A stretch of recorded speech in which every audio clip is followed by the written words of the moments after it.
ছোটবেলায় মামার বাড়ি যাওয়ার আনন্দটা সবার বোধহয় একই রকম থাকে। বিয়ের 9 বছর পরেও জামাই ষষ্ঠীতে বাড়ি যাওয়ার আনন্দটা আমাদেরও সেই প্রথমবার ষষ্ঠী যাওয়ার মতনই আছে।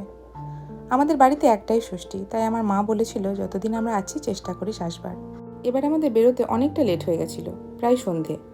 মেয়ে সারা দুপুর না ঘুমানোর জন্য গাড়িতে উঠেই ঘুমিয়ে পড়েছিল।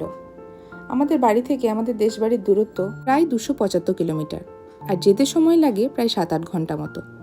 তাই এই দীর্ঘ জার্নির মাঝে একটু ব্রেক নিতে আমরা রাস্তার ধারের একটা হোটেলে যাই। আর সেখানে গিয়ে আমরা আমাদের পছন্দের মতো স্ন্যাক্স অর্ডার করে সেগুলো খাওয়ার পর সেখান থেকে আমরা আবারও আমাদের বাড়ির উদ্দেশ্যে রওনা দিই। তখন প্রায় অনেকটাই রাত হয়ে গেছে। বাড়ির মানুষগুলো তখনও অধীর আগ্রহে অপেক্ষা করছে আমাদের বাড়ির ছোট্ট সদস্যর জন্য।